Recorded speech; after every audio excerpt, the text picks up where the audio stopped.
Good morning. My name is Nancy DePel, and I'm the regulatory law judge getting us started here today. All the commissioners are present, and we're here for a public meeting with MISO and SPP. And the agenda had gone out earlier, and they are here to give us some presentations. So unless there's some opening remarks, and I'm not seeing any, we'll go ahead and just jump right in. We're going to begin with MISO. Thank you, Judge. Thank you, everybody. Madam Chair, thank you for having us again. And Commissioner Mitchell, welcome to the OMS family. Looking forward to continuing our relationship and working hard to help understand the complex issues that we're facing as we move through the energy transition and this enormous load growth that we're seeing across all our footprint. But before I get started and turn it over to Mason, I also want to thank the people behind us, the staff that really supports not only us here at MISO, but also the staff that really supports at OMS and supports everybody here. We couldn't do it without them. Your staff here is phenomenal to work with, from your new general counsel on down through everybody else. So thanks for that. And I'm going to go ahead and turn it over to Mason Bleem and let him start on the summer readiness, and then I'll take over on the PRA information. Thank you, Bob, and thank you, Madam Chair, members of the Commission. My name is Mason Bleem. I'm the Regional Director of State Regulatory Strategy for the Central Region, reporting up through Bob. Wanted to get started here just on a summary of what our summer readiness outlook looks like from the RTO level. This summer's forecast is hotter than normal, with drier conditions projected over much of the MISO footprint. A combination of heat and dryness could make drought conditions worse, and we could see an increased strain on the grid, of course. We are monitoring those drought conditions, specifically in Manitoba, Canada. They've improved compared to last year, but again, we'll just continue to monitor that situation as it could have impacts across the wider footprint itself. So seasonal indicators and historical years suggest near to slightly above normal temperatures are likely. This year's hurricane season that begins June through November is expected to be slightly above normal based on updated 10 to 30-year averages. Again, number of storms doesn't necessarily reflect the potential for impact. Just one major storm can make a significant season for our operations, especially in the South region.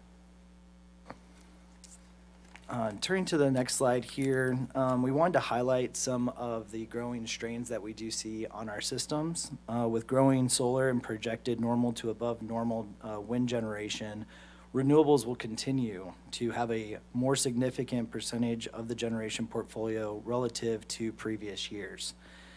So last summer, MISO had around 6 gigawatts of in-service solar. This summer, we will more than double to above 15 gigawatts by July. When the sky is clear, of course, MISO will experience significant solar ramps during sunrise and sunset. This will shift the net load peak to after peak load hours, requiring careful management of the system by our operators. Of course, we continually work to update our market products and operation processes as solar continues to grow. And one example of this is our uncertainty management model. These dynamic reserves will be used to reliably operate the grid this summer, helping to produce more efficient market outcomes. And we continue to leverage lessons learned from previous summers to aid in maintaining reliability for this upcoming one. What we see across the system and our accredited capacity compared to demand submitted by the LSEs, our probable summer peak forecast is around 123 gigawatts with around 138 gigawatts of projected total available generation. MISO cleared around 124 gigawatts of that generation capacity and 13 gigawatts of load modifying resources, which will cover both the probable and high demand scenarios. Our LMRs will continue to be used to meet a non-coincident peak forecast in July and August, so those are really the months that we'll be closely monitoring as we get closer to our reserve margins. Total offers did decrease approximately 3 gigawatts from summer 24 to summer 25. This was due to new capacity not keeping pace with a net decrease in accreditation, suspensions, retirements, and other external resource issues. MISO is well positioned, though, to handle unplanned transmission-related events for the upcoming summer season.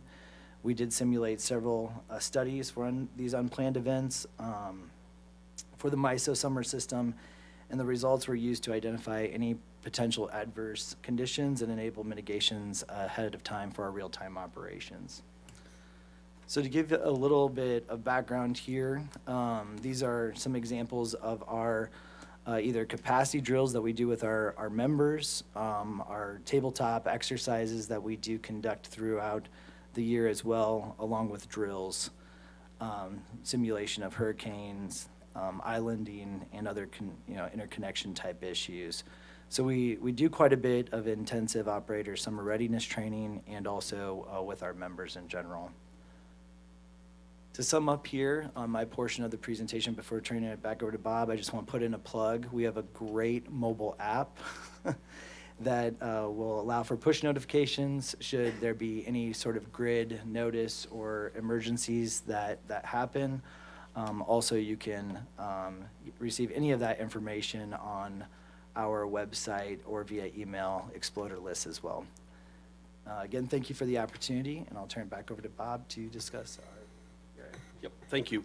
I would like to just go back to that solar slide real quick, Mason. I want to talk a little bit about that because it goes to accreditation and what we're seeing in our footprint across our footprint. That one. As we've said before, and I know Walt and his team have heard this before, as we add more solar panels onto our system, it continues to push that peak time or risk hours later in the evening. Why solar in 2028 will receive a lower accreditation than thermal capacity or wind is because we're looking at risk hours. And as that solar pushes those risk hours later into the evening, they don't perform, they're not there. Great energy source during the day. Good for wholesale energy prices because the energy is cheap.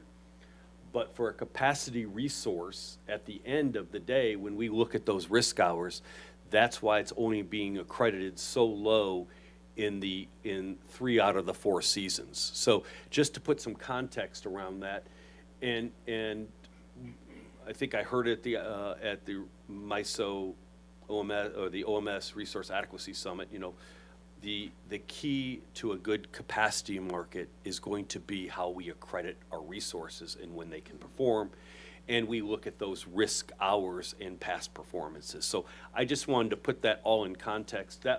That accreditation comes in effect in 2028. So if you want to turn to the PRA results, I'll walk through that a little bit here and then turn it over to my friends at SPP here and let them do that and be opening up for questions.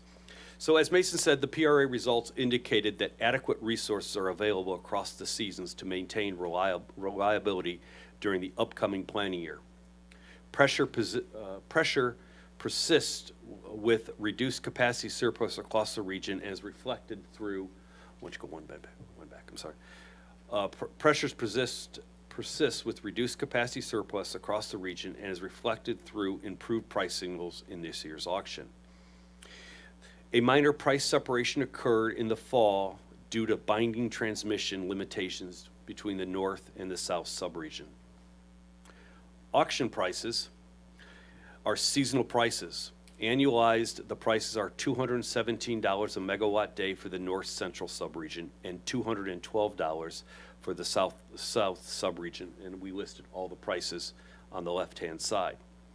We'll note the summer season has the highest price due to relatively balance of supply and the demand during that season. Most of the MISO's LSEs or load-serving entities either self-supply or secure capacity they need before the auction. Those that enter the auction to procure capacity must pay the auction clearing price, and those holding excess capacity sell it at the same clearing price. In terms of dollars involved and how this impacts the end-use customers, while there are exceptions, the majority of the load-serving entities in MISO provide sufficient capacity in the auction to effectively hedge against the impact of these prices.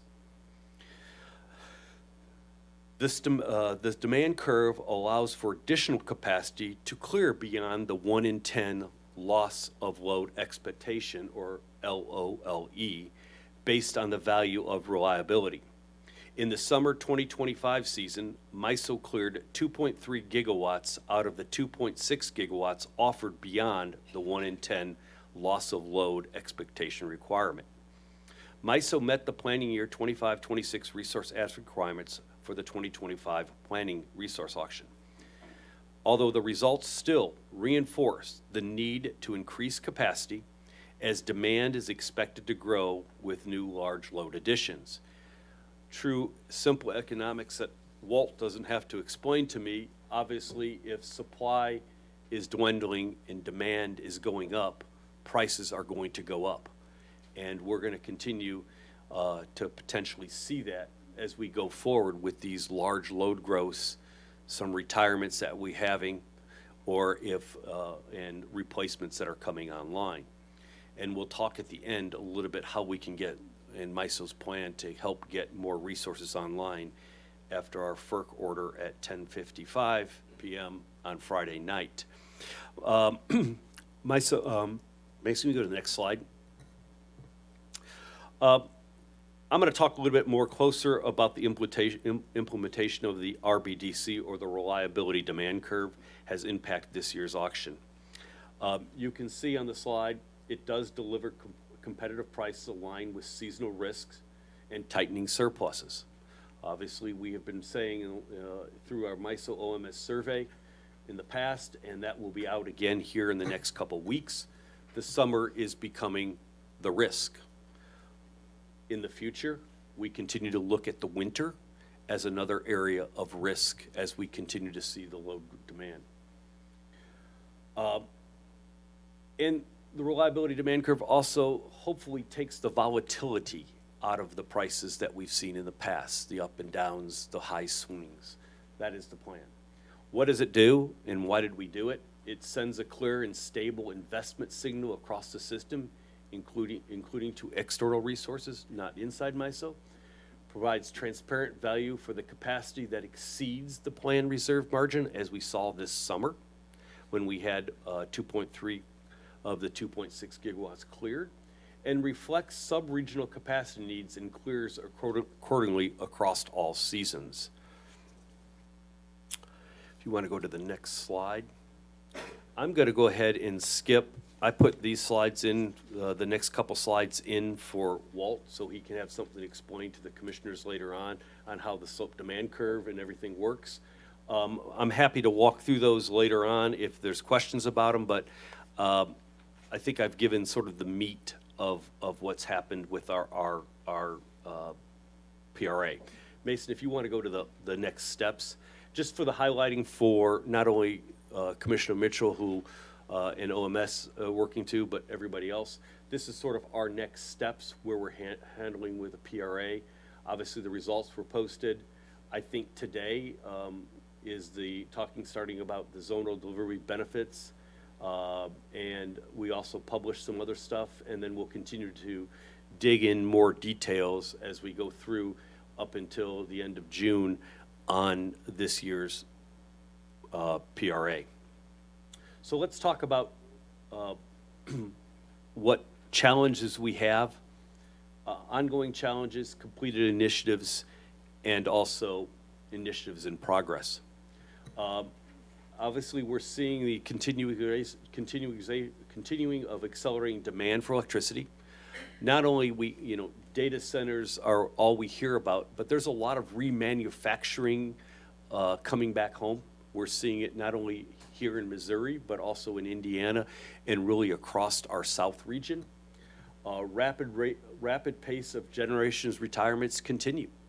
And we still are seeing those assets being retired without being replaced with those same attributes that they're retiring from, or other ways to say same capacity or same accreditation values. The loss of accredited capacity, talked a little bit about that. Intermittent natures of the new resource additions. The men and women that work down in our control room are dealing with different things that they haven't dealt with before. You know, our forecasts are good, but if clouds come over faster than we think, we may not have as much solar. If the wind doesn't blow, we may not have as much. So continuing to manage our systems, as Mason talked about, is getting more complicated throughout the day. Delivering of new resource additions and more frequent extreme weather. As Mason said, one storm, it doesn't have to be a lot of storms, one storm could really do a lot of damage to the system.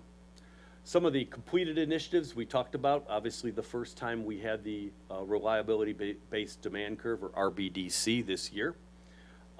Non-emergency resource accreditation, we have filed that at FERC. By 2028, MISO's accreditation is going to look a little different.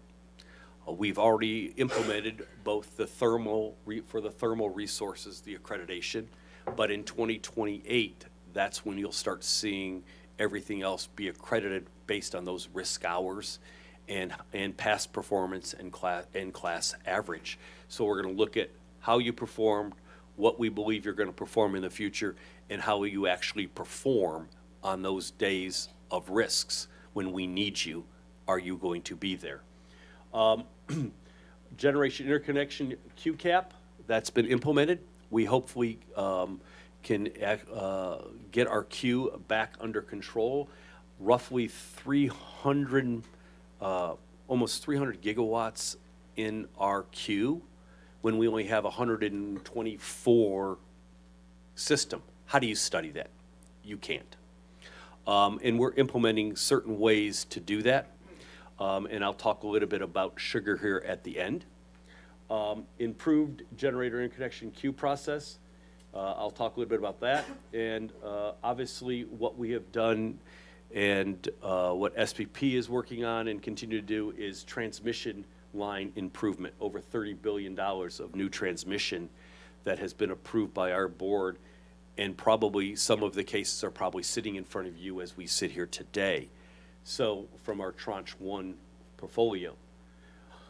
What are we going to continue to do? Obviously, we talked a little bit about the direct load of loss, or DLOL based accreditation. Enhanced resource adequacy risk modeling because of the new risks that we're seeing in resource adequacy. Reduce the queue cycle times through automation. We had implement interim expedited resource addition study, but Rich made me turn my documents in before we had the ruling from FERC, so I couldn't fix that. So we will be resubmitting that rather quickly, and I'll talk a little bit about that here in a second. Demand response and emergency resource reform, and obviously enhanced allocation of resource adequacy requirements. I think we have worked with our independent market monitor, at least on the market side, and have come up, I think it took him 20 years to try to get us to the reliability demand curve, or the slope demand curve, and we've gotten there. So we have worked really hard with him to try to figure out what's the best way to have a good, real, honest capacity auction, and we think the accreditation side of things and the slope demand curve will send those right price signals. Let me talk a little bit that I don't have slides on because on ERIS. FERC gave us some very good breadcrumbs, for lack of a better word, on how to get from point A to point B in approval. We are feverishly working on how that will come about. We believe we're going to have to come up with caps. How those caps will be assigned at this point, we're still working through that. We also believe we need to limit on the generation, that it can only be probably 120 to maybe 150% more of the load. So if you're building for a 1,000 megawatt load, you can go with 120 or 150% bigger. FERC basically gave us those directions. They also, which we will continue to work with the Organization of MISO States, or OMS, wanted a little bit more of us to show why or the need. Texas has assigned that to their executive director to put that in, so there's no prejudgment. So we're looking through different ways so we keep the balance of OMS, because we need OMS, Organization of MISO States, support. How do we work with all 14 or 15 states that all have different policies? So we'll continue to work with that and try to come up with the best way to do that. We would like to file very quickly. I suspect you'll see a filing sometimes in June. When, I'm not sure on that yet, but we're still working through that. We have this enormous load growth issues, and we need to be able to get generation online as quickly as possible. So sugar, I probably should defer to my friends at SPP, because we work well together on a lot of things, transmission planning, and also learn a lot from them, and they learn a lot from us. And they utilize that platform, so we have started utilizing that platform. We intend to kick off sugar for the 2024 Q process and utilize that as we kick that first DPP study off. Hopefully, that will cut the time that it takes to get the initial results back to your generators or your load-serving entities or who's ever developer on the cost of interconnection. We will continue to do that. That's the plan. It's going to take some work. Obviously, it's a new system. There's going to have to be some checks by our transmission owners to make sure that the numbers and everything are accurate, but we hope that will speed the system up, at least to find out if that generator wants to stay in the queue when they know the initial cost of connecting to the queue. One benefit of the $30 billion of transmission is that there are empty pipes out there, and our pipes are full now. This will add some resources. This will add some room to add generation on, hopefully at a lower cost. I think it's important that we are continuing to work with JTIQ and continue to move that process forward to get those resources on as quick as we can in those regions. Yep. Thank you, Mason. I think right now in sugar, we've done it for about 2 years and ran scenarios through it, and it is coming out really close to what the old numbers were when we got it after the first phase. So I think we've tuned it as best we can, and we're going to roll it out for the 2023 cycle here. So hopefully that will speed our queue up. We are committed at MISO to have a 1-year queue process in the next 3 years. We put that in our filing at FERC in the ERIS filing. So after this, I'll be happy to take any questions, or let's let my friends from SPP go, and we'll be happy to answer any questions when we're done. Let's see if there are commission questions before we move on. Chair Hahn? Yes. So Bob, you mentioned changing risk during seasons and saying we're specifically more at risk now in summer.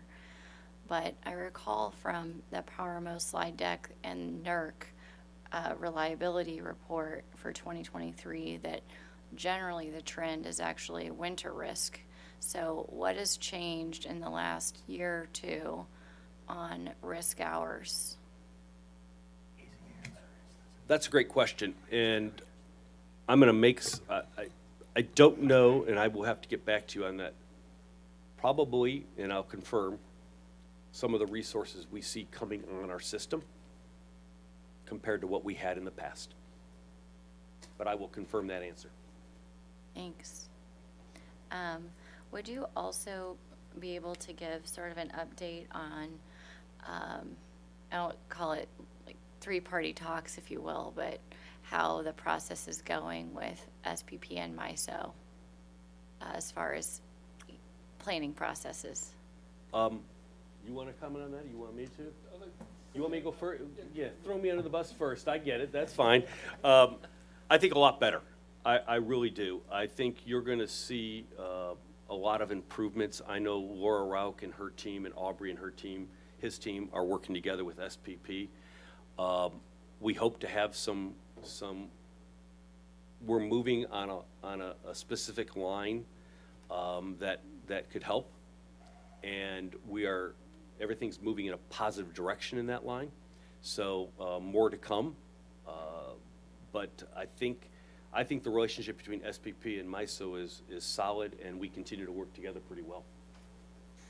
Yeah, and Bruce Rue, Senior VP of Operations for SPP. So I'd agree with Bob on the planning process that we are coming closer together. And I think, when I look at the planning process, we have a little bit different perspective on the value of transmission and how we look at it. But I think we're coming closer together, and that's going to help us build more transmission as a unit. Thank you. That's all I have for now. Are there other commission questions? Commissioner Kolkmeyer? Yes, thank you. Thank you, Bob. No problem. Good presentation. Are you seeing a lot of AI demand coming, or is that to your members? Well, we're seeing a lot. We're starting to utilize AI at MISO, especially on weather, other forms of predictions of what we're seeing in the future as we have different resources on our system. We're utilizing it, but on the member side, we're seeing a lot of data centers that are supporting that AI throughout our footprint. And it's just not centralized in other locations. It's across. I mean, our south region has seen a lot of AI. Our north region and our central region has seen a lot of those data centers pop up. Do you see them going more north because of the cooler weather versus south, where they have to fight the temperatures? I think they're going where they can get fiber and where they can get generation. Yes. So we see them, and I don't know, SPP, we see them across our footprint everywhere. And although we are starting to see, and just from a personal note, we are starting to see across some of the states, residents fighting these at local planning commissions. Yes. And being turned down. So that doesn't affect MISO, or it affects our members because they've worked very hard to try to figure out how to build generation or get generation, which puts a risk factor. And everybody talks about, well, did you see this load coming? Didn't you see this load coming? You look at sitting in Ameren's footprint here. You look at Ameren; they've worked really hard to get this, and then at the local level, it's hard to predict. Everybody says, what do you see in load growth? It's very hard to predict that load growth because there's a lot of things that can happen before those things can come online. I agree. When those data centers first popped up, they were welcomed with open arms. And with all the TIFs and what have you, you now see the locals and the local entities now pushing back on the TIFs, and they're not going to receive any tax money. Yep. From a lot of these. So yes, I think it's going to be more challenging. We got a question yesterday. It's like, why didn't you see it coming? Why didn't you see this large load coming? Well, we did. We knew it was coming, but it moves very difficult to plan on what your load is going to be in the future. Are you going to be anywhere near the generation needed for this growth? That's why we need ERIS. Okay.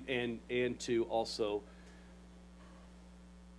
the sugar software, and to move the generation out of our interconnection queue. But we also, everybody likes to blame the RTOs that it's our queue. we do have 55 to 60 gigawatts of signed interconnection agreements that are not hooked on yet. So numerous reasons, supply chain, planning areas, workers. So numerous reasons that done. So, you know, if we had those 60 gigawatts or 55 gigawatts on the system today, would we be sitting here saying summer's getting tight, winter's getting tight? So they're out there, but we need to also streamline our services. They say that the EV market is dropping the bucket compared to the AI market. Do you agree with that? I've read it. We're predicting EVs to be still there, Sure. but I don't know what type of load growth that's going to be. Thank you.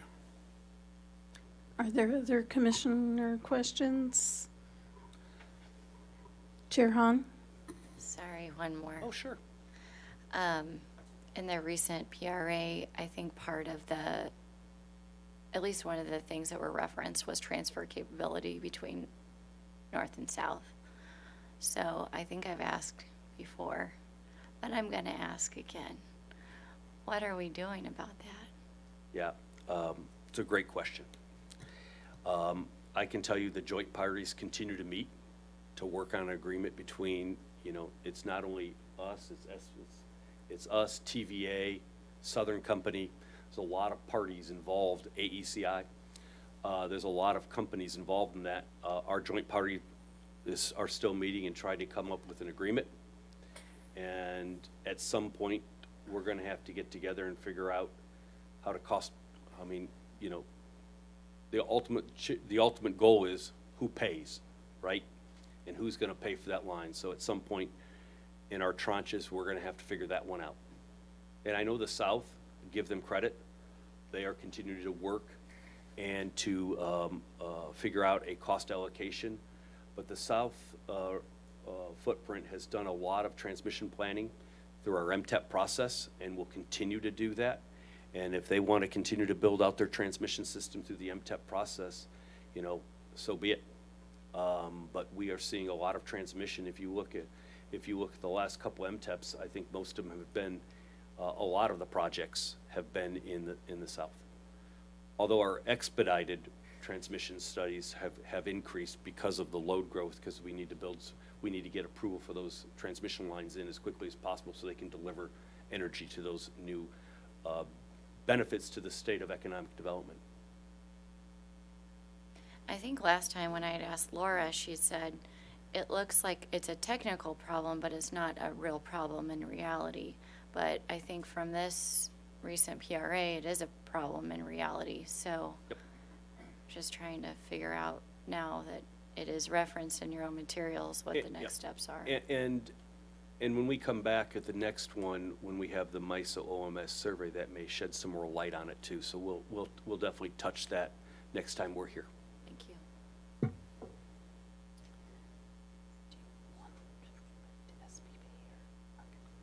All right, then I think we can go ahead and let SPP give their presentation. Can I get the? Anything wrong on the operations side, please correct me. Unless Mason's going to run the slides for me.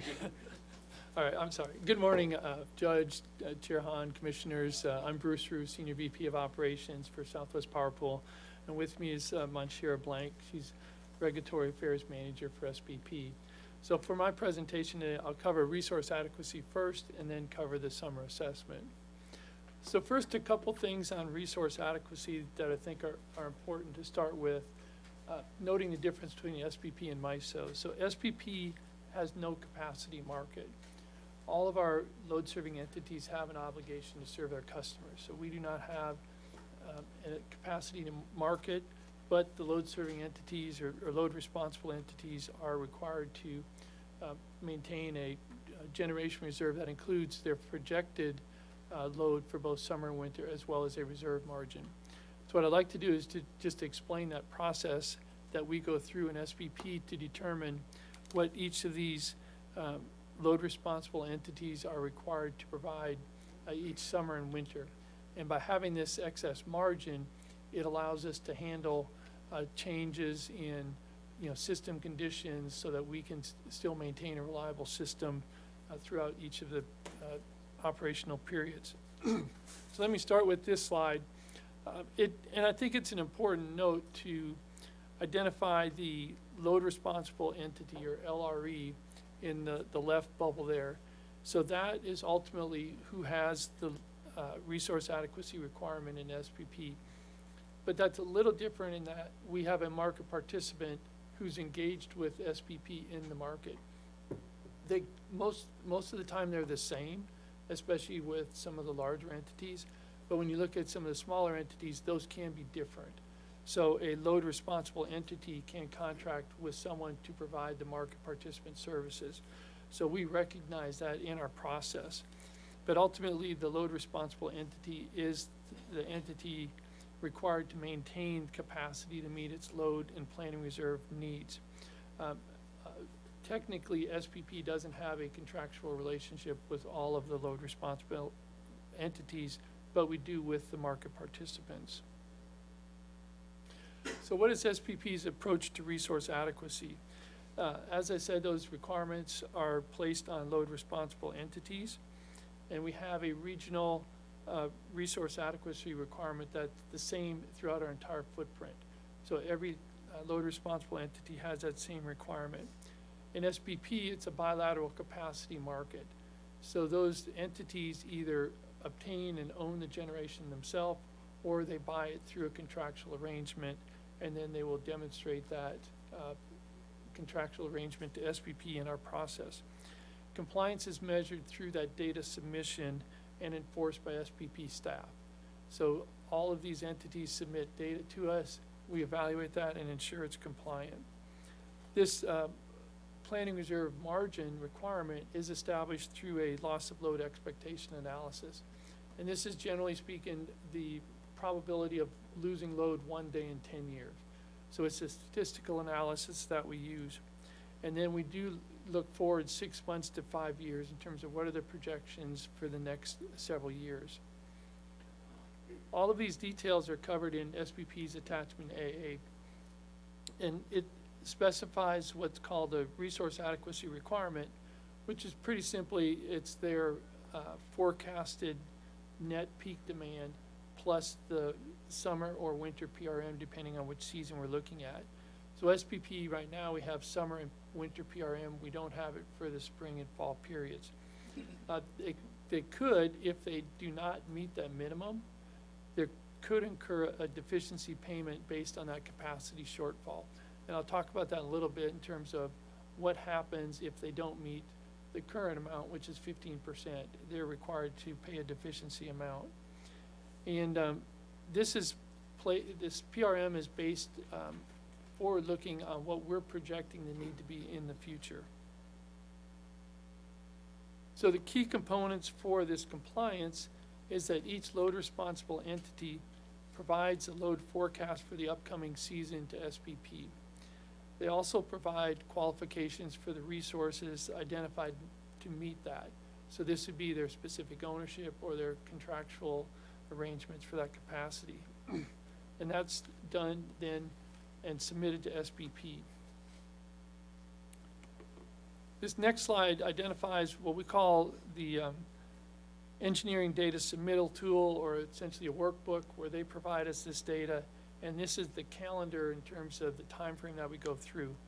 So it starts with the initial workbook submissions, and then SPP evaluates those. Any deficiencies that we identify, we report back to those entities. And the deficiency could be maybe insufficient information on the contractual arrangements they have, or a question about that.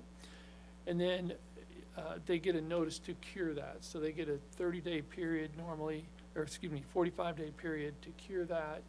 And then once that's done, then SPP puts out a report either June for the summer, or it'd be December for the winter time frame. And so our summer report is coming out here in a few weeks. So one of the things that's important about this is, if they're deficient, what is the charge for that? And that charge is done through a calculation on what we call a cost of new entry, or cone. And this is based on looking at publicly available information that's relevant to what is an annual capital and fixed operating cost for a hypothetical gas-fired peaking unit. So this would be essentially an incentive for those load-serving entities to build the generation themselves, or at least to get an idea what a potential cost is on the market. So SPP annually reviews this cone on or before November 1st, and we file any changes with FERC. So this is a public number that we set. Currently, our cone is set at $85.61 per kilowatt year. So when a PRM change is made, we have what's called a sufficiency valuation curve is effective for the first couple of years, and this identifies the cost variance of that cone variation. It looks at a statistical analysis on what that evaluation payment should be, and I'll cover that here on the next slide in a little more detail. So if an LRE fails to maintain sufficient requirement to meet that RAR, this cone payment will depend upon where SPP is. If SPP has a lot of excess capacity, that cone payment's going to be a little bit less, and that would be, for example, here 125% if it's 8% or less, or excuse me, 8% or more within that margin. As we get tighter and tighter, or the entire footprint in SPP gets closer and closer to that 15%, then the incentive increases for each load responsible entity to actually go out and buy capacity or to obtain it. And in this case, it could go up to 200%. So that's how we incentivize entities to obtain that generation versus just paying the deficiency payment for it.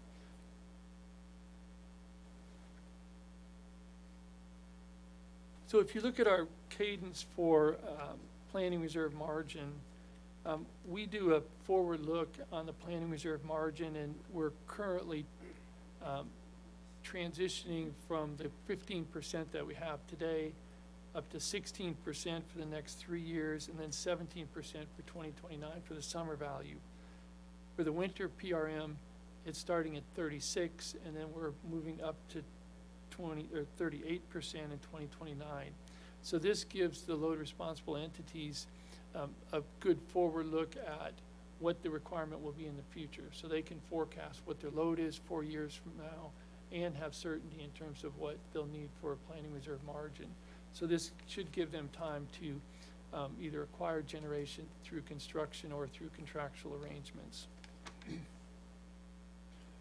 So that's a brief summary on our resource adequacy, and then I'll turn to the summer outlook.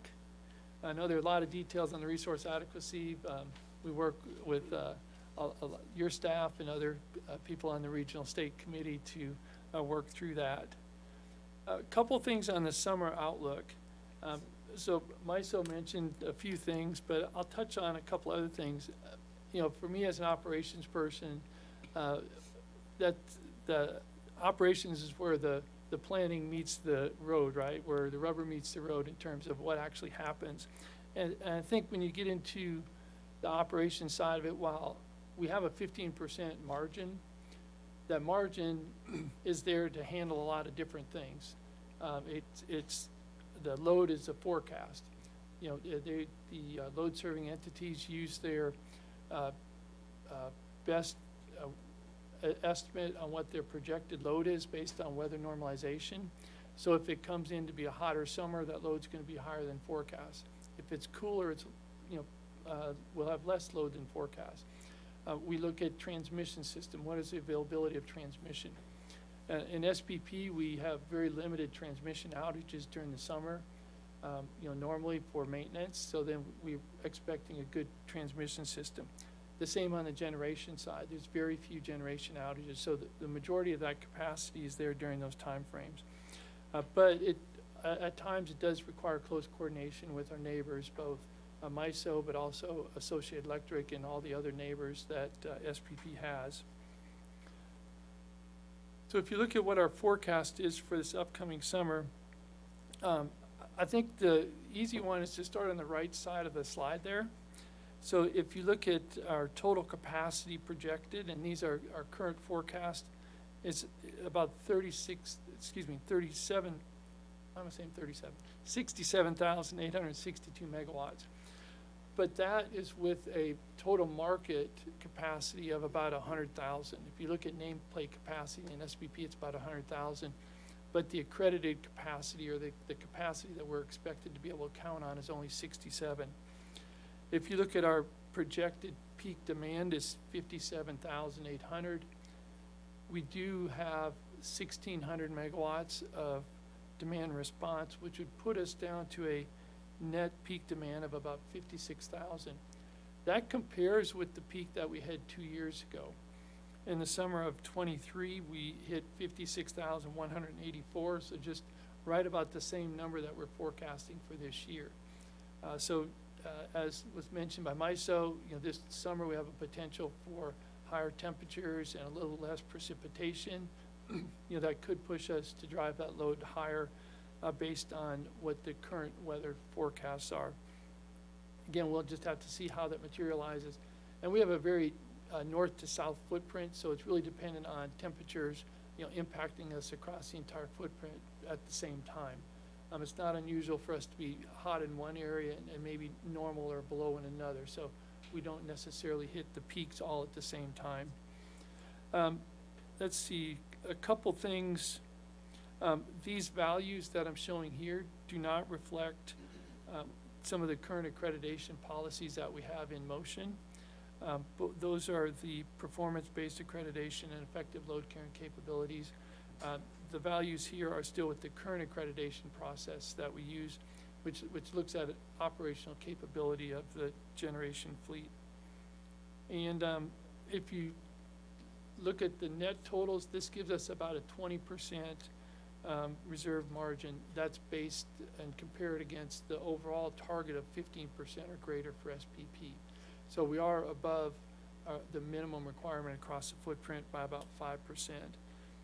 Certainly if you look at SPP, in our generation fleet, we're very heavy on wind. We have about 36,000 megawatts of nameplate wind in the footprint. We have about between 5,000 and 6,000 of that is accredited wind capacity. So we're dependent on that wind to come in at that amount.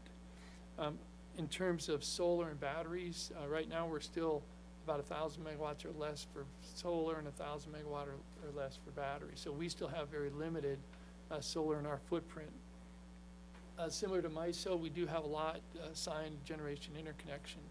We have over 25 gigawatts in signed interconnection agreements, which is about half our peak load. So that's ready to go, and it's still, not necessarily under construction, but it's certainly available for construction at any time. Getting specific on Missouri, so the details of this will come out in a couple weeks, but at least providing you a forecast is for Missouri, this is the load serving entities that, load responsible entities that SPP has in our footprint. You'll see that in the table on the right.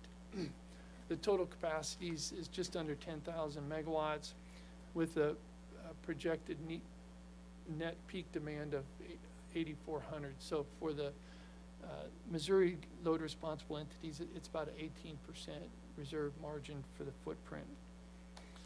So that's my brief summary on the resource adequacy in summer. I do have a couple other slides just providing additional information that I'm not going to cover. One is just the FERC filings on some of the things that we have in motion. And then the second is the SPP work plan and incentive initiatives, identifying the multiple things that we have ongoing with respect to our resource adequacy. So with that, I'll be glad to take any questions. Are there commission questions? Chair Hunt? No? Commissioner Mitchell? Thank you for your presentation. That was helpful. And similar question for Bob.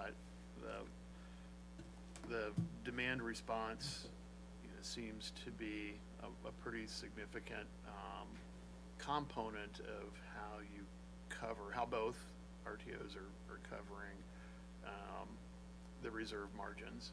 And I'm curious, is the demand response, it's really sort of based on human reaction to any given situation. Do you find the demand response, although it's available, do you find it to be reliable when you call for demand response? Do you reliably get it? Yes, so for SPP, we see the demand response that we have is reliable. A lot of our demand response is center pivot irrigation that we have. We do have some other demand response as well, but we do see that as pretty reliable for our footprint. You know, it's 1,600 megawatts out of a peak of 56,000, so it's definitely noticeable when we get tight, but you know, it's not a majority by any means of our generation. And how about MISO? Yeah, sure. Commissioner, you hit a great topic. It is dependable, but that's why MISO in the last couple years have looked at how do we accredit it, how does it perform, and what types of demand response and how do they get capacity payments. When we need demand response, we don't have sometimes an 8-hour or 12-hour notification period. Something could happen quickly. So that's why we're looking at accrediting resources that are demand response that can respond within that 2 hours or that 3 hours, because the men and women downstairs that are operating the system need it when they need it. And sometimes they won't anticipate the 12 hours or 8 hours to give somebody that demand response. So we have worked with our stakeholders and have filings at FERC to accredit those capacities, those demand responses on if they can perform within the 2 hours, the 4 hours, or the 6 hours. So they perform, and they perform well when they're called upon. But it's just the timing and how fast they can respond, because you're right, we're becoming more dependent on those demand responses as we continue to see the retirements and the load growth. Thank you. Chair Hahn? Just to follow on about the demand response question, I read something recently, and of course I can't remember where I read it, but thinking about accrediting demand response differently for based upon the type of or the size of the load. So for example, accrediting demand response for a large grocery store differently than a data center that's several hundred megawatts. Was it at one of the RTO meetings that I heard it, or did I read it somewhere, or is this something that you're considering? Yeah, so at SPP, we're looking a lot, and we have a demand response group that is looking at how we want to handle that going forward and what options we have, similar to what was talked about there, multiple hours and the amount of frequency that we can do that. And I think the sizes would have come into that discussion as well, in terms of, is there a difference between a 1,000-megawatt data center and a 20-megawatt small facility? Any other commission questions? Just one more, if I may. Go ahead, Commissioner Winchell. I think you mentioned, I think it was on slide 12, that the numbers on the right-hand side don't yet reflect some pending changes to the accreditation protocols. Yes. How would those changing accreditation protocols impact Missouri's position? Yeah, so the SPP is looking at going to a performance-based accreditation as well as effective load carrying capability in our calculations for the resource adequacy requirement. So that would be reflected based on the generation fleet and how it operates, as well as what we can expect out of it. So, you know, it's a kind of a yet to be determined what that actual number would be after we put in these new values for the generation fleet. Because it, like for fossil units, it's, you know, what their reliability is, so it's not just their nameplate, but what can be counted on during that, and then that goes into the study. So it will potentially change our planning reserve margin, but we're not expecting it to be significant. Okay, thank you. Any other commission questions? Would there be any staff questions today?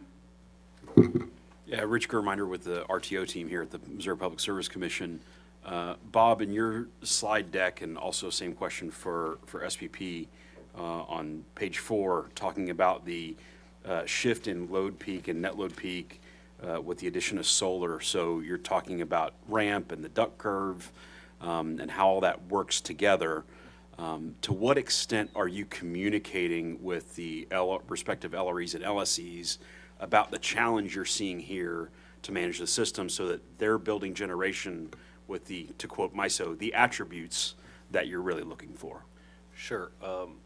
We have, well, one, it was in our summer preparedness deck, and also it's been talked about at the RASC, and we've talked about it, I think, during our board meetings. We also have market products to address those concerns. We have the short-term reserve market, which is the 30-minute market, which would help on assets such as batteries or quick starting assets that can come in. That could help on the beginning and the end of the duck curve. And then you also have our ramping product market, which could be utilized to put those resources in to act the same way to help those operators slow down the duck curve. I think similar to SPP, we only have about 100 megawatts of battery on our system at this point. So at some point, we may have to look at our ancillary market as we get more batteries on it to see if we have the right market products that need to be utilized for those 4-hour batteries. Yeah, I think similar to that, we have the ancillary service market provides some financial incentives, but I think more importantly, we're looking long-term in terms of, we can't have a fleet of 100% solar because you won't have anything at night, right? But, so what is the essential reliability services that we need?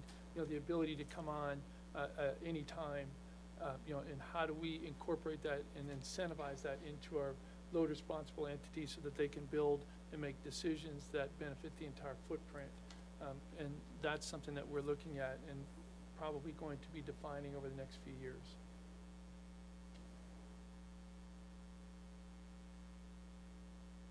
Any other questions from staff? Go ahead. Bob and Bruce, both of you have mentioned that your generator interconnection queue study process is having some problems. Why is that? And Bob, specifically, you've mentioned sugar, but you didn't really say what it's supposed to do, just that it is. Sure. I'll start with sugar. Sugar will take the first transmission studies that our TOs do at this point, and we'll be able to put it in the system, and they will be able to kick out a number for us, rather than right now we rely on our transmission owners to provide that data back to us under the first phase under our DPP cycle. Phase 2 is also done by our transmission owners. Sugar is going to help us on phase 1 at this point. So we rely, I think the ultimate question is, we rely on our transmission owners to do the studies and provide that data back to us. We're sort of supplementing that with sugar so we can get first numbers out as quickly as possible. Sure, and Walt, from SPP's standpoint, yeah, the problem with the GI, the generation interconnection, occurred years ago because we've got just a huge influx at a very short period of time. And, it took a process to where we would do an analysis and come up with a cost of transmission, and then some of the generators would drop out because of high cost. And then we do a restudy and another restudy. So these studies got really dragged on because of all these restudies, so we got several years behind. But if you fast forward to today, our generation interconnection process is about an 18-month process, and we're going to be similar to MISO, where we're going to target getting that down to a year. So I think we've made a lot of improvements to make certain that the generation that's in there is really committed to moving forward, and that we can get answers in a very timely manner. So in terms of the GI process, I'm looking forward, you know, it should be one where you'd be able to make a request and have certainty within a year. And then I'll also bring up our consolidated planning process. That's a process where we'll change how we do our overall transmission planning, and that will also facilitate much more certainty on bringing generation to serve the customers in SPP.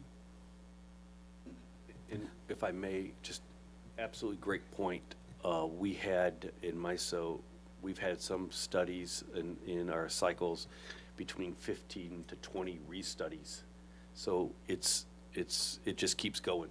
And when one drops out, you have to restudy it all over again. So it's, the Q caps will help us do that, so we can limit the amount of resources that can come in. And while I appreciate SPP and MISO both including acronyms at the bottom of your slide decks, for the commission's edification, SUGAR is an acronym for Suite of Unified Grid Analysis with Renewables. Oh, Rich stole my thunder. I was going to talk about being RTO diabetic and whatnot. Sorry. Adam McKinney with the commission staff. I wanted one more explanation. MISO used the term islanding. Can you give an explanation for that term? I'm gonna phone a friend, see? As the operations guy. I think I know what it is, but I'm gonna defer to operations. Yeah, and an island is where, you know, well, right now today, everything's an interconnected grid. And if you have loss of transmission, it can get to where you have a pocket or a area of load and generation that is not connected to the rest of the grid. And we would call that an island. And, you know, that's normally not a good thing because, you know, then you're very dependent on the generation within that island and you don't have transmission to help import should something happen, either on unexpected load increase or generation loss. I.e., would you call that Texas during Winter Storm Uri? Yes, Texas is an island with two DC ties connected to SPP.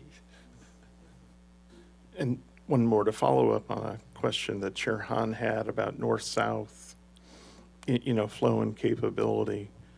Bob, you talked about the joint parties, which are the parties that MISO has an agreement with about the amount of flow that can move north and south. I understand the desire to negotiate with them to perhaps allow more flow, but can you talk about how you're balancing out the need to negotiate with them with the idea of actually planning and building transmission, connecting MISO north to MISO south? I think that may have been a little bit more of the crux of the question. Yeah, and I can only tell you that it is part of our plan in Tranche 4 to do. That's about the extent of where we are at right now, is continue to work towards that tranche and figure out how we can cost allocate that throughout everything, as we're going to continue to work on how we can cost allocate SEAMS projects, interregional projects is going to be the next step, and how we pay for these projects when we butt up against a seam of SPP or PJM. I wish I had a better answer for you, Adam, but I will definitely get one for you. I was going to say, I'm 50 years old. Am I going to see Tranche 4? I'm 50. I'm soon to be 59, Adam. I hope I see it, but I don't know if I'll still be at MISO, but I hope I still see it. But I don't have the answer to that. I wish I could. Okay, last question for both of you all. When we talk about ERIS, we're talking about ways of, trying to move things faster through the queue. And I know your ERIS proposals are slightly different, but the goal is the same, to try to get projects through the queue. Can you talk about what the commission can do within those processes to help get projects online faster? I mean, we can all see that there's a need to get more generation online, but what can the commission do to help get generation online faster? either within those ERAS processes or anything else you all can recommend.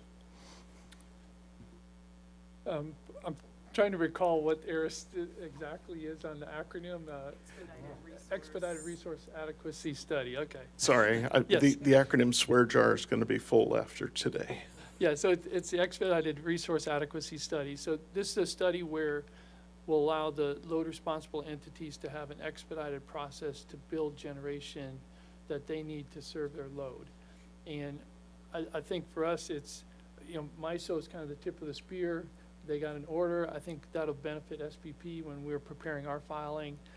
I think the support of that effort so that we can, facilitate additional generation getting built, especially looking at the increase in forecasted load projections, both on, the large data centers, but also just normal load growth through, enhanced manufacturing, electrification, other things in the SPP footprint would benefit us to be able to get that process in place to help the load-serving entities. Yeah, and agree totally, and also the opportunity to thank Commissioner Mitchell and the commission for their support at FERC for ERIS and their continued support as we get the filing prepared to go quickly here. I think that's the first priority is their continued support and the continued support of our load-serving entities to move this thing through FERC so we can get something approved and that we can start moving this generation through the interconnection queue as quickly as possible. So thank you, Commissioner Mitchell and Chair Hahn on that. Chair Hahn, did you have an additional question? I think, when I think about the queues and I think about the resource mix of the RTOs, clearly they're completely different. So what Bob says, we're looking for certain attributes. When I see SPP's queue and what SPP is looking for, seems to be slightly different. Bruce, can you just talk a little bit about, what SPP's portfolio is, what it would look like in the queue, what sort of types of resources you're looking to bring online? Yeah, so right now, if you look at our queue, solar is the #1 resource in our queue. Batteries and wind are close second and third, and then we are seeing a lot more natural gas generation. And I think that's when you look at where SPP has been the last couple of years and what we need going forward, I think the load responsible entities are identifying that resources that can come on at any time, that there's a need for that and a benefit going forward. And I think that's why we're seeing an increase in the natural gas generation that's in our queue.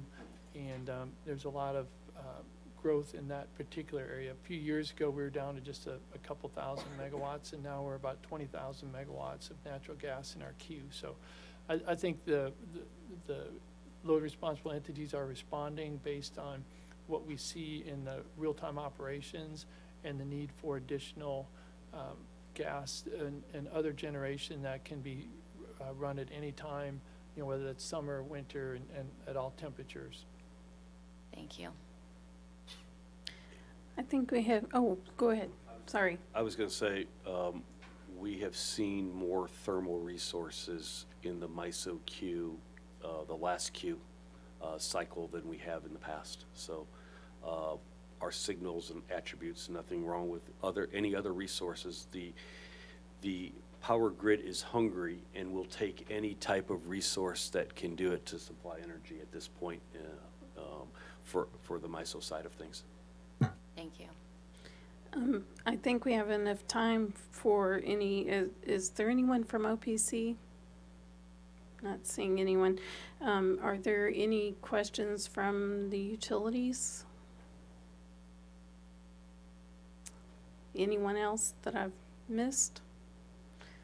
All right, then. I think that is all of the questions, and we appreciate MISO and SPP's participation and giving us these informative presentations. Are there any other remarks or comments? Seeing none, we can conclude this public meeting. Thank you.